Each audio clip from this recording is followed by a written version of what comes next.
Hello, beautiful hearts. Today I want to share my garden. I think it's really important that we eat lots of local produce, and if it's growing right where we live, that's the best.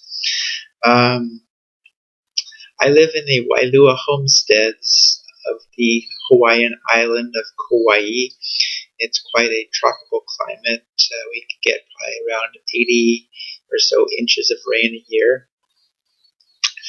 And I'm happy to share cuttings and whatnot. Uh, I like to share ideas as well. Um, I'm going to start with ground cover. One of my favorites is perennial peanut, which is a nitrogen fixer. I think it's really important to keep the ground covered, to keep the ground healthy, to smother out weeds. It's kind of a living mulch, so it stays there. You don't have to keep on reapplying mulch, and it can be cut back when it gets in the way.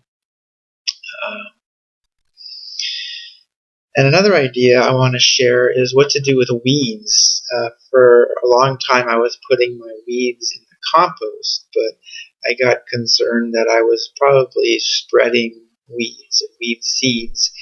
So what I've done now is make a few what I call weed black holes in my yard.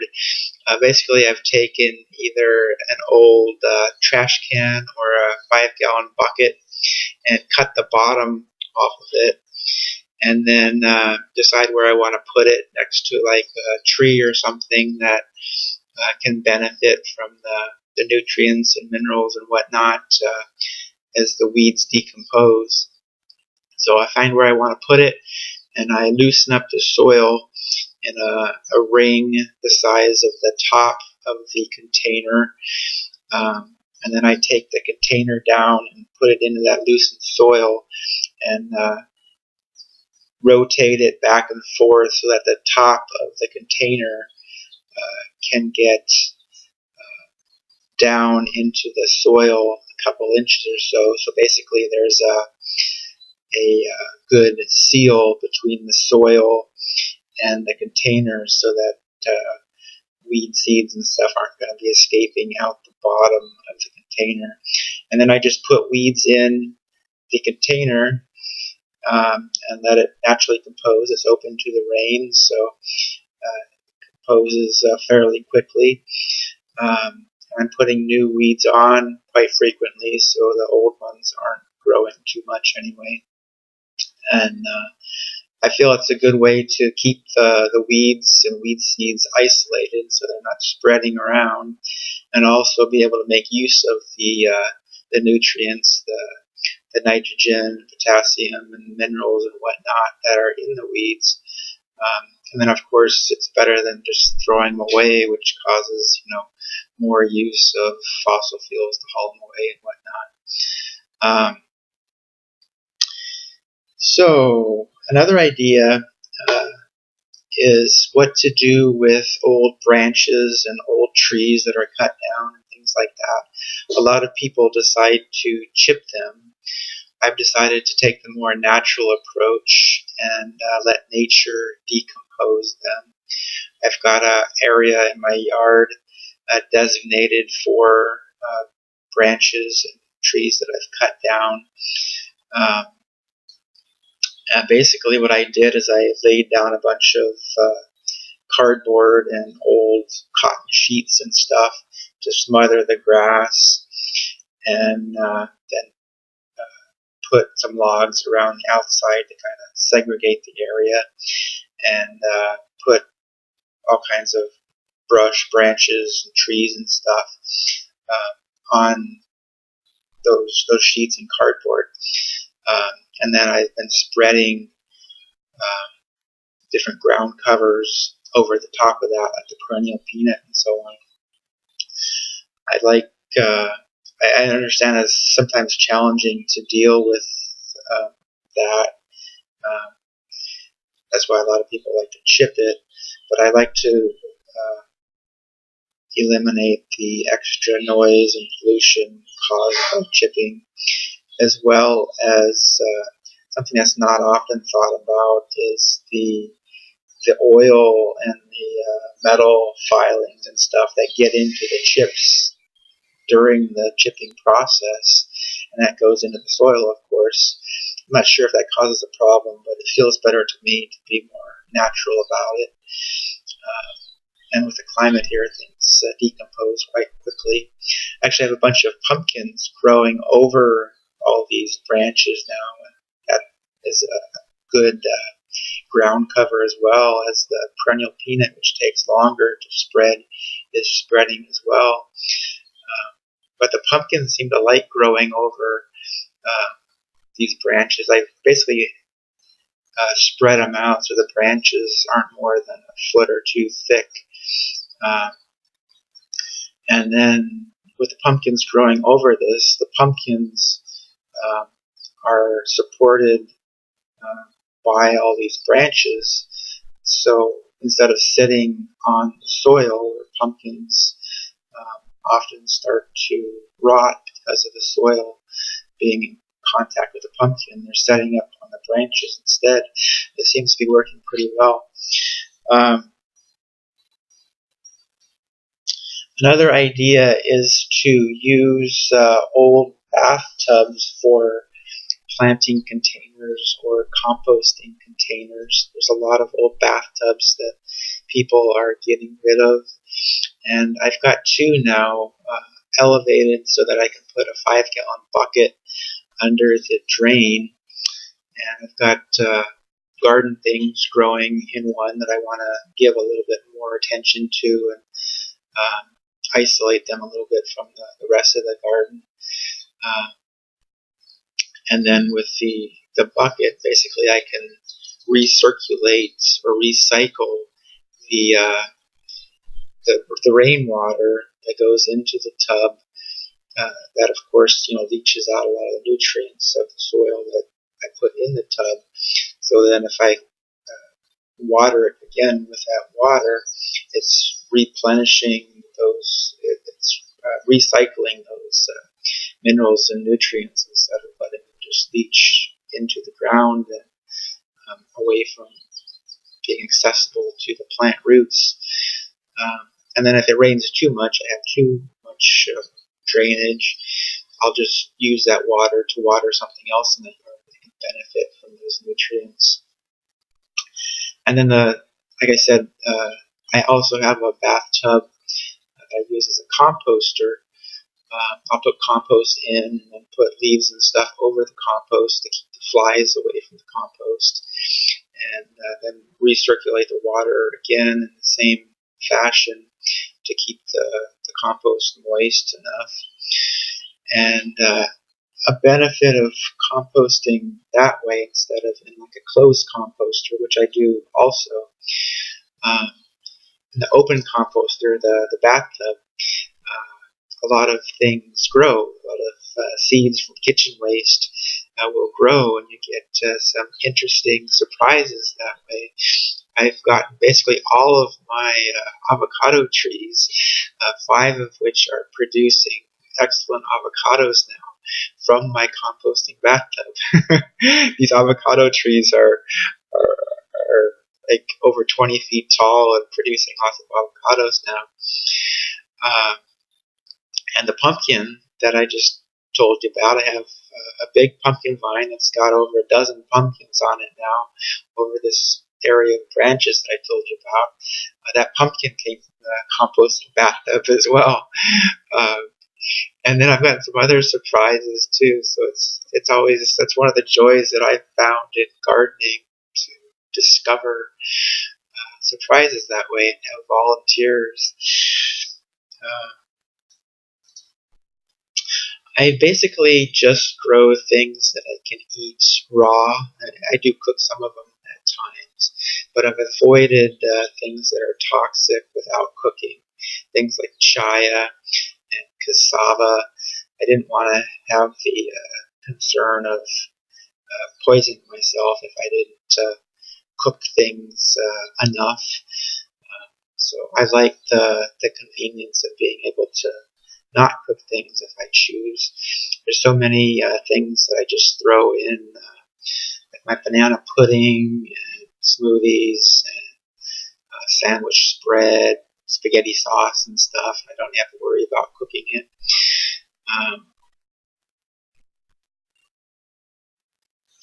I really like perennial greens. I used to grow some lettuces and stuff, and they're good if you like salads. The texture and the flavor of some lettuces and some greens, annual type greens, are really good for salads. I haven't been eating a lot of salads, and I've chosen to go to perennial greens instead of taking extra time and care that annual greens require. So the perennial greens that I have, the newest one is tree collards, which I'm pretty happy with and new with it. But they seem to be doing pretty good so far, and I like collards because they're high in calcium, and they're cruciferous vegetables, so they have extra potent anti-cancer properties and so on. Another perennial green is sisu, also known as Brazilian spinach. It grows like a foot or two tall, and takes a lot of nitrogen. So I'm basically letting the perennial peanut grow around the Brazilian spinach or sisu now to help give some of that nitrogen to the sisu, which tends to deplete the soil of nitrogen.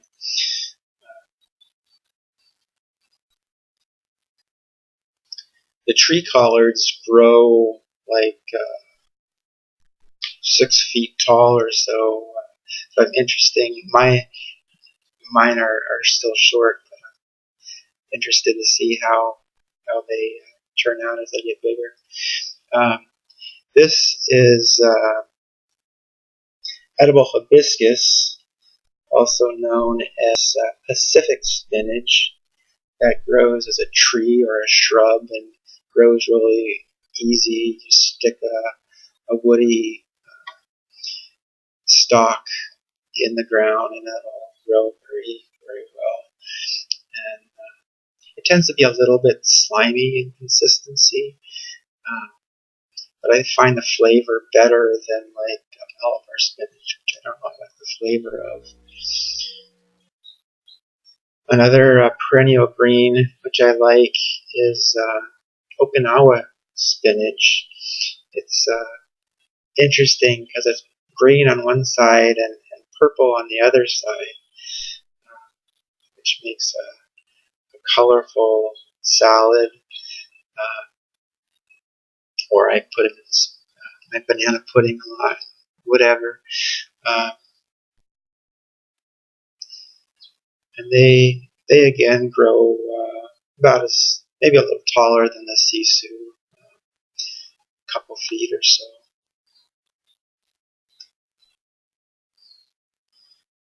Katuk is another perennial green. It can be the young, tender shoots can be used as a replacement for asparagus.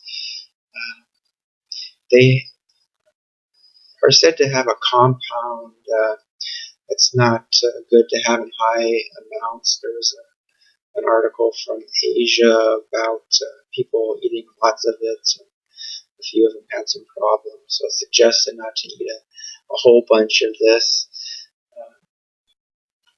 I like to have a variety of things, so I'm not overdoing one particular thing.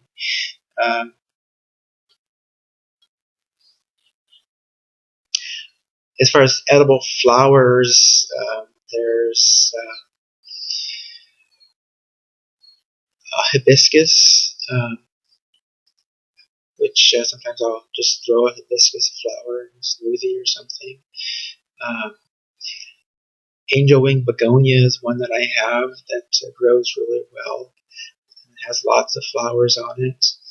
There's a couple other wild flowers as well that I love to have growing in the yard. Um, as far as wild things, things that you don't even have to plant, I mostly grow things that grow really well. A lot of things grow like weeds, even though I planted them. But there's a few that I haven't planted that just spring up as weeds, and they're good to eat as well. One is gotu kola. You've probably heard of gotu kola, the herb.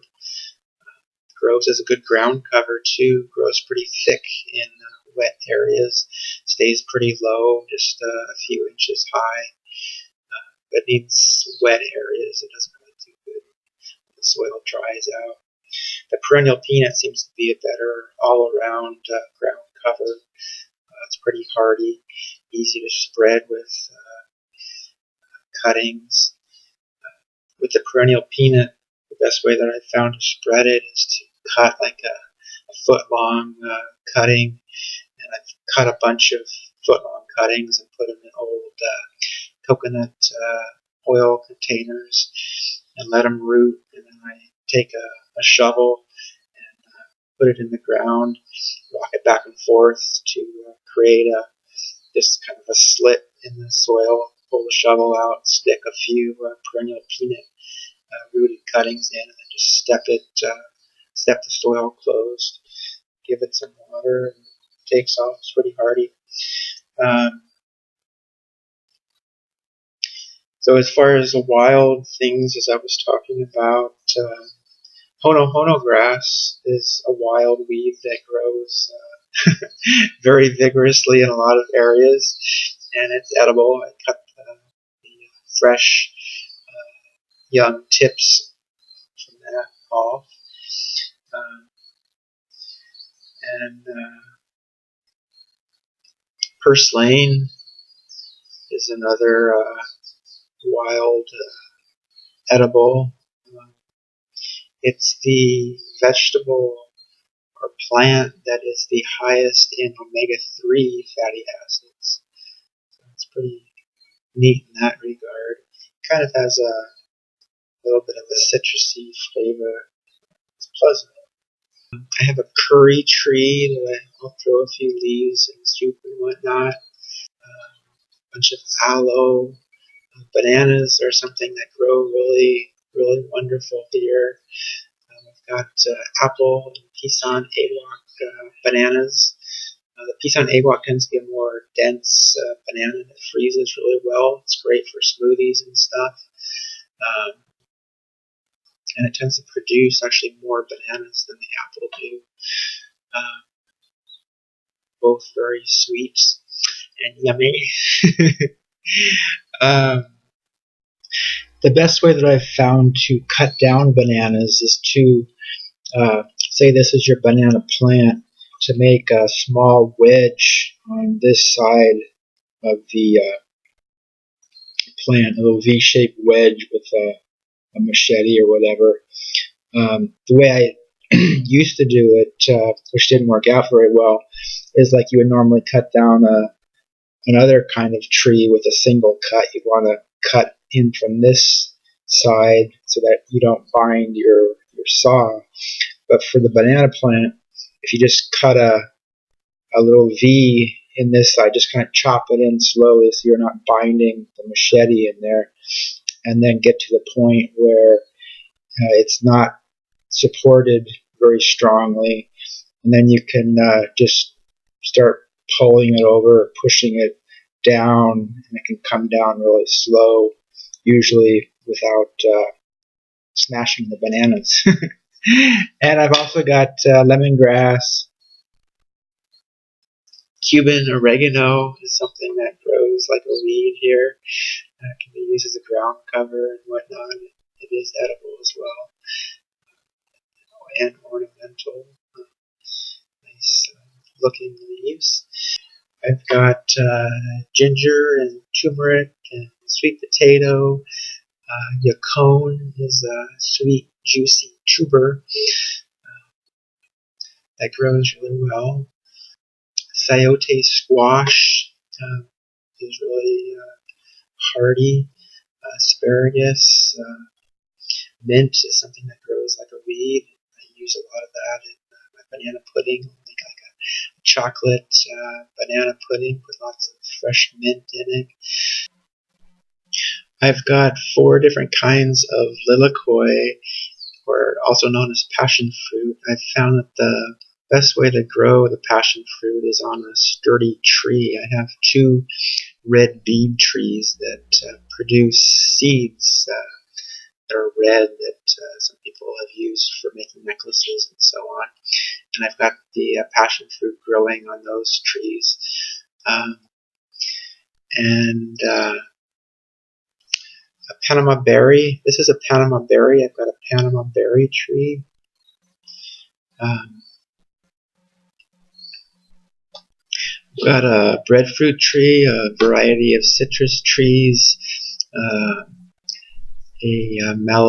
several Malabar chestnut trees. I got 3 different kinds of beans or peas. Pigeon peas. I haven't really eaten those too much, but as far as beans and peas, from what I've read, it seems like the green ones are usually safe to eat raw, but as they get more mature, they sometimes have toxins that need to be cooked in order to neutralize. Like kidney beans is one that you definitely don't want to eat raw.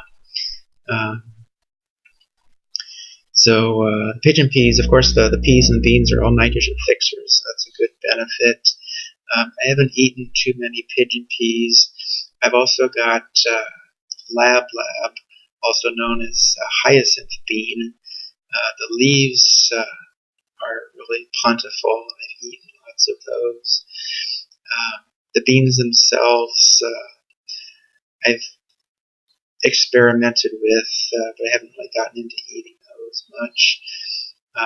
The bean or the pea that I like eating the best is the cowpea, also known as black-eyed peas. It grows really well, and